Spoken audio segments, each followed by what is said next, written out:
Hey everyone, Michael P. Spradlin here, back today with Chapter 17 of Into the Killing Seas. And thanks to everyone for sharing these videos with your students and patrons and anyone who's just come along while we travel on this story based on the real event of the sinking of the USS Indianapolis. So today, we're going to read Chapter 17, which is called Lost at Sea. The ship was miles away from us, but the light was so clear in the darkness it felt like we could reach right out and touch it. A plane appeared in the sky, circling the column of light, and we could see the crew dropping supplies into the ocean. "What if they don't see us?" I said. Teddy and Benny were floating on the broken piece of the pallet. I held onto it with one hand and kept one of the broken boards I'd smashed onto the shark in the other. We could only stay afloat with a few kicks of our legs. Of course, each kick sent more blood pouring into the water from the gash in my leg. "You don't gotta worry," Pipsqueak. "Them swabbies is going to do what's called a grid search. That's standard operating procedure when a ship goes down. They'll blanket the whole area looking for crew. All you gotta do is hold on and they'll find you," Benny said. As if on cue, Battleship returned. It burst out of the water right next to me so sudden that I screamed in surprise. Out of instinct, I swung the board in my hands as hard as I could, and it connected, striking the giant beast in the gills. Battleship swam away from me. "The bigger they come, the harder their fall," I told myself, "especially once I'm through with them." "Keep an eye out, Patty boy," Benny said. "It's around here somewhere."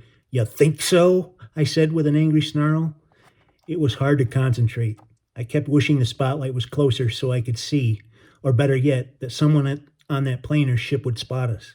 "Ah, ah," Teddy wailed. He pointed behind me. I spun quickly in the water. Battleship was back. I couldn't help but think how its dorsal fin was like the periscope on a submarine. It was tracking us through the water like the Japanese stub must have tracked the Indianapolis that night. I started to cry. I couldn't help it. Safety seemed so far away. As the shark crossed the water toward me, I was almost ready to give up. It passed me slowly, back and forth, biding its time. I didn't want to cry. I wanted to believe Benny. I wanted to trust that the Navy would find us. But I was so tired. "Buck up, Patty boy. You gonna let a fish beat you? Would that bum Greenberg, who, by the way, should not even stand in the same room as the Iron Horse, give up? No, he would not.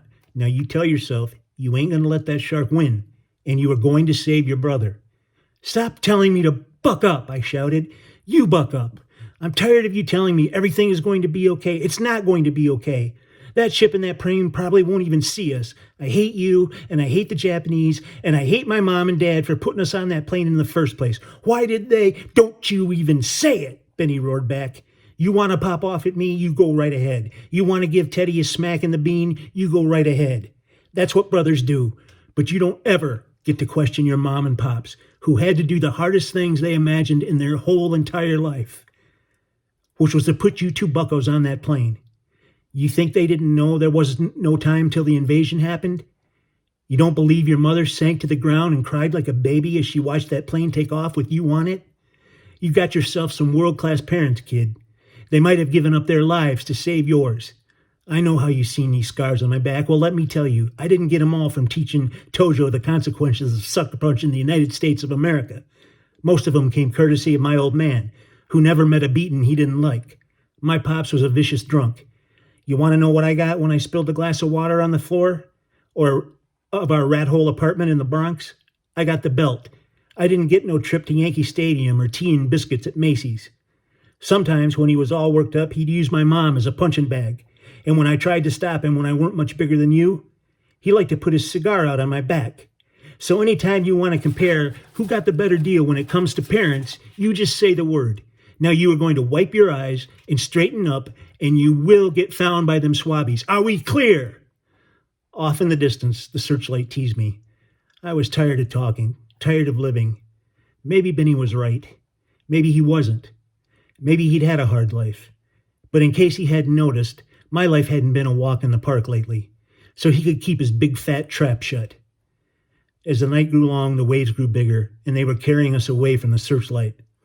I wondered if the Navy was picking up the rest of the crew right now. I remembered that large group of men who were floating in the water the first night. Had they survived? Had the sharks? Ah! Ah! Teddy shouted. I knew from the frightened expression on his face that the shark was probably creeping up behind me. I didn't need to look back and see it. All I knew then was that I was done. There was no more fight left in me. Exhaustion washed over me as I let go of the hunk of pallet that was keeping Benny and Teddy afloat. Slowly, I started to sink into the water. Benny, Teddy, I'm sorry, I said. So sorry. Behind me, the shark thrashed its tail as it sliced through the water. It was nearly upon me. I closed my eyes. For the first time in a long time, I felt at peace. A bright light cut through the darkness, and the sharp, cracking report of rifle shots startled me, and my eyes flew open.